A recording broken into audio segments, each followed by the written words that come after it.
Olá, tudo bem com vocês aí? Eu sou o professor Júlio Bentivolio e gostaria de falar rapidamente sobre o nosso primeiro tema da disciplina de Teoria e Metodologia da História 1, que é talvez um dos fundamentos mais importantes para todos que queiram se tornar historiadores ou historiadoras ou que queiram enveredar pela docência, né, pelo ensino de história, né? E esse tema é parte da nossa querida unidade um do nosso pequeno livro de Teoria e Metodologia da História. Tá? Trata-se do tempo.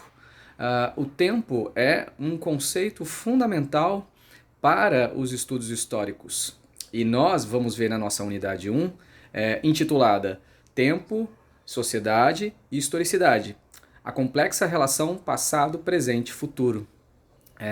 Esse é o eixo, digamos assim, em torno do qual eu e a professora Patrícia Merlo estabelecemos algumas reflexões para tratar, né, desta que é uma reflexão fundamental, basilar, e que talvez seja o melhor ponto de partida para o nosso curso.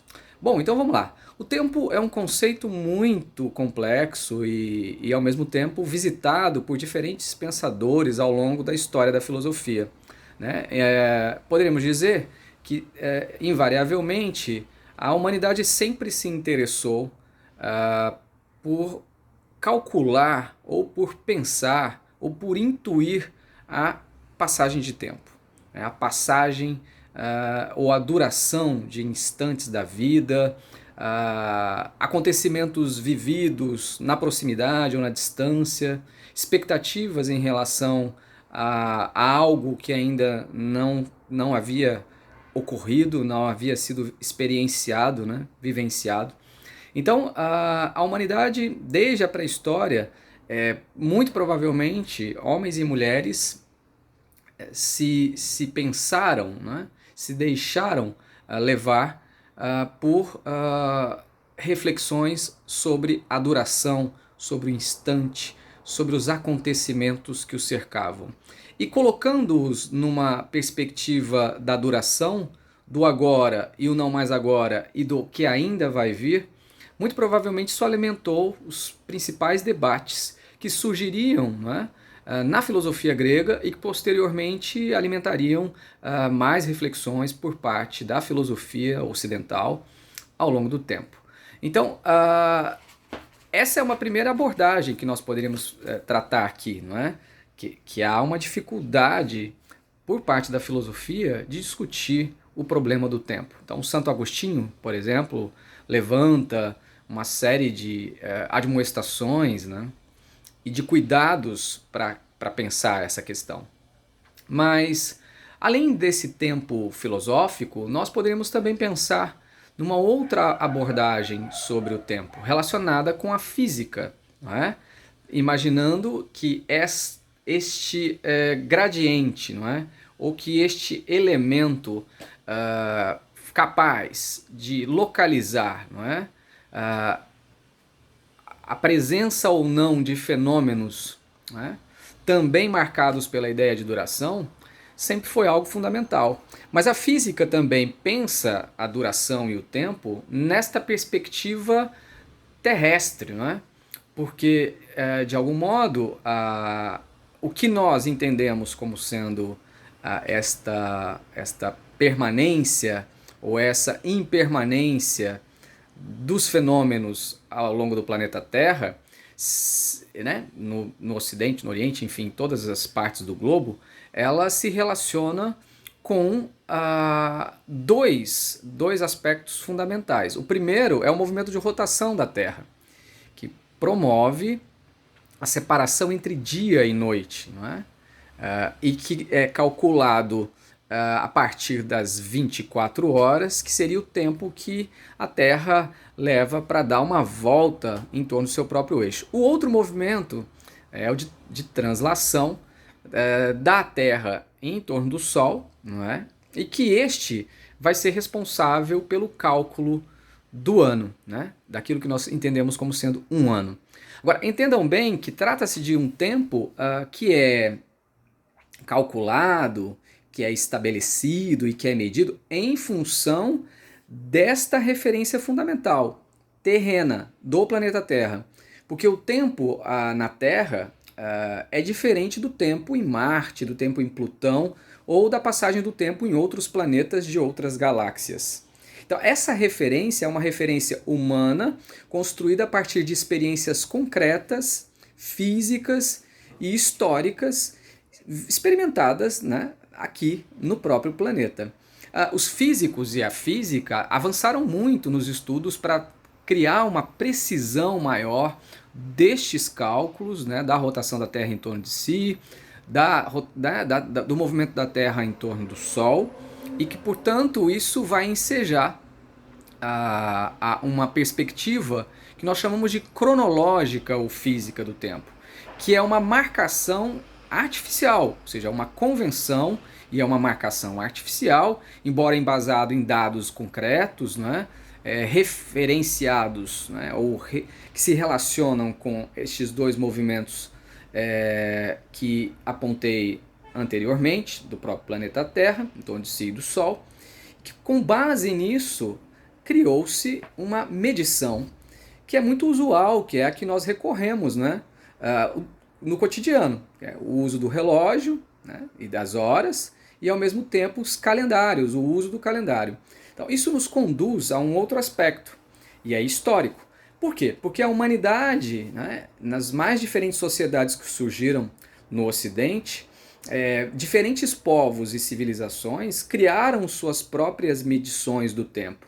Então algumas civilizações adotaram um cálculo ou um cômputo acompanhando, né, a Lua, as transformações e os ciclos lunares de 28 dias, e que tem aí uma interferência, por exemplo, nas marés, que tem aí uma referência ao feminino, né, ao ciclo menstrual feminino.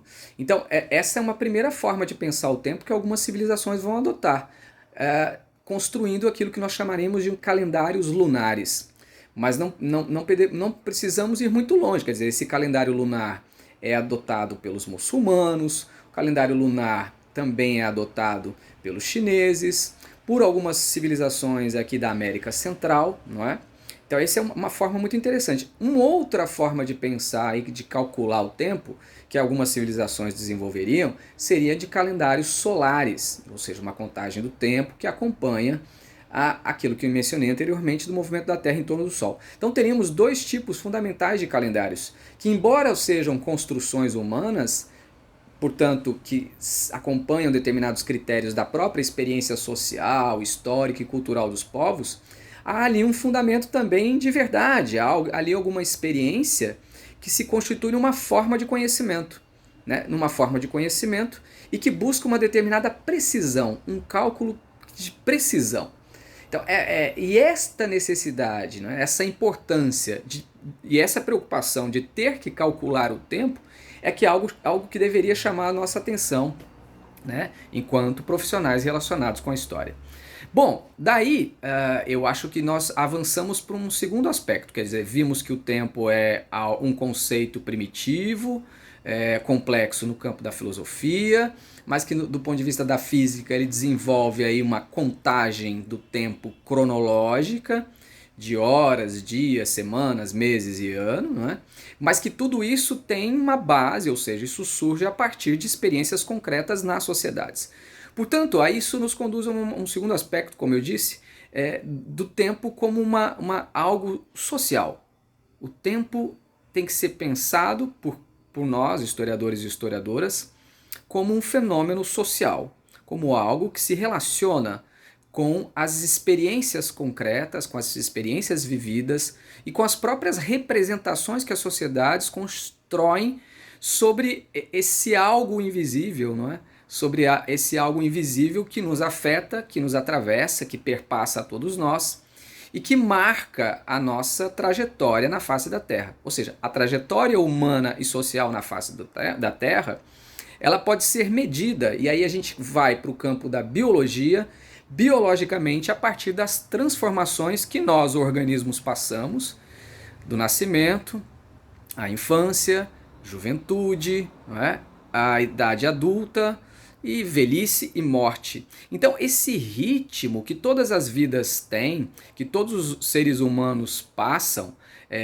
que é uma experiência compartilhada, que historicamente, não é vivido e passado de geração a geração. Por quê? Porque as pessoas veem os seus colegas e a si próprios, né?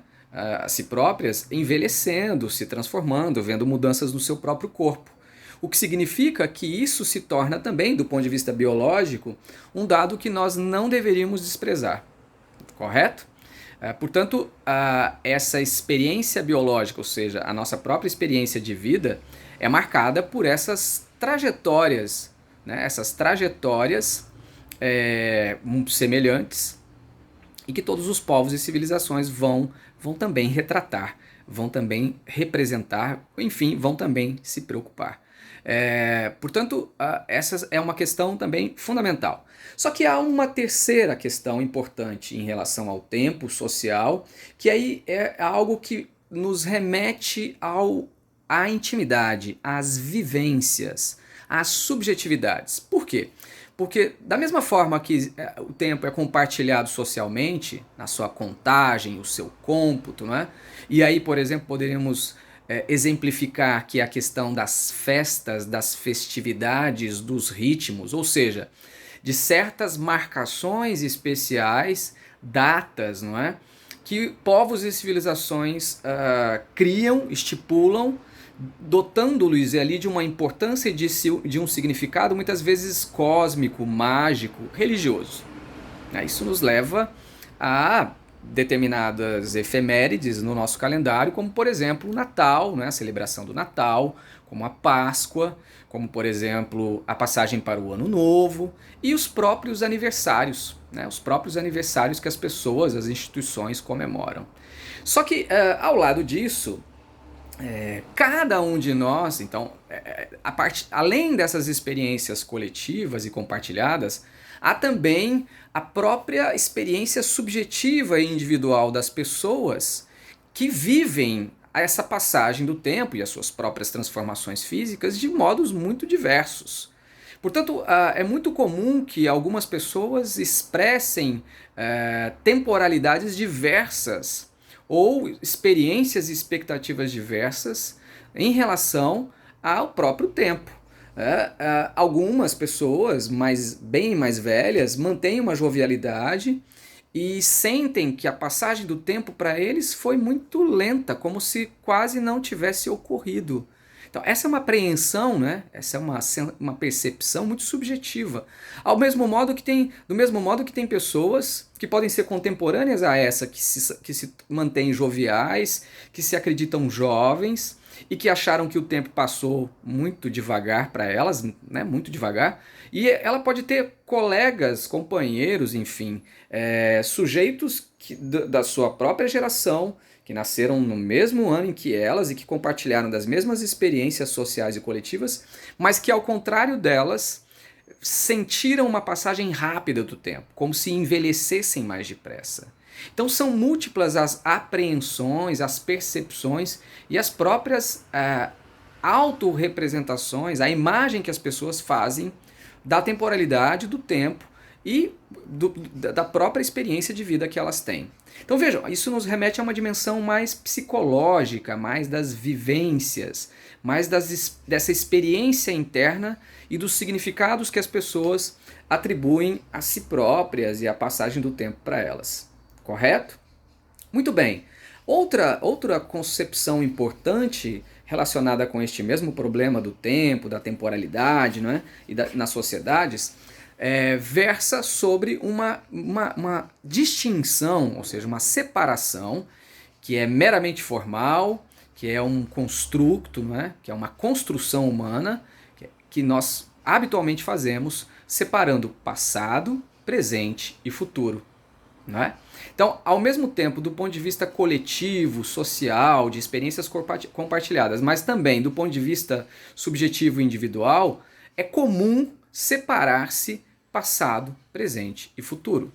Mas vejam, o tempo é um processo, é um fluxo que perpassa e atravessa todos nós a toda a vida aqui sobre a Terra, estou pensando aqui nas nossas experiências humanas, né, logicamente, mas convencionou-se separar o passado do presente e do futuro, tendo em vista, não é, a duração ou não, a permanência ou não de objetos, fenômenos, instituições ou da própria vida. Então existem mudanças com surgimentos e desaparições, né? Com coisas que surgem, que são construídas e que depois desaparecem, né? De ocorrências, por exemplo, uma erupção de um vulcão que depois termina, o nascimento e a morte de uma pessoa próxima. Então tudo isso cria uma sensação de que há uma ruptura, ou seja, um antes e um depois. E também muitas vezes uma projeção, uma expectativa de que amanhã, que depois de agora, algo possa mudar, que algo possa acontecer, que algo possa ser diferente. Então, essas experiências relacionadas com transformações, com surgimentos, com rupturas, com mudança, sobretudo com mudança, e nós, historiadores e historiadores, trabalhamos muito com essa perspectiva das permanências, mas também das transformações, das rupturas, tudo isso condiciona a essa separação do agora, do antes do agora e de depois do agora, né? De algo que ainda não está vivido, que não foi vivido, algo que será ainda vivido. Então tudo isso leva a essa construção de passado, presente e futuro, e que nós veremos aqui no curso, né? Nós veremos no curso que é uma construção. Por quê? Porque muitas vezes o passado está no presente, o passado dura no presente, cria efeitos no presente. Existem muitos passados presentes e existem muitos presentes nostálgicos, passadistas. Então a relação entre o passado e o presente é muito mais íntima, é muito mais visceral do que muitos querem crer. Muitos passados continuam afetando sistematicamente o presente. A ponto de, a gente vai ver isso no curso, Fernand Braudel, de separar o tempo entre curta duração, o evento, uma média duração, que é a conjuntura, e uma longa duração, que seria um tempo imóvel, estrutural, de algo que não se modifica, não é? Bom, estas seriam as primeiras impressões que eu trago aqui para vocês, para a gente discutir o tempo. Em seguida, nós vamos tratar um pouco sobre algo que é fundamental em relação a isso, que são dois conceitos que nós usamos muito na história. O conceito de historicidade e o conceito de consciência histórica. E a partir daí, faremos algumas breves reflexões sobre como a história, como a historiografia lida com o problema da temporalidade em meio aos estudos históricos. Até lá!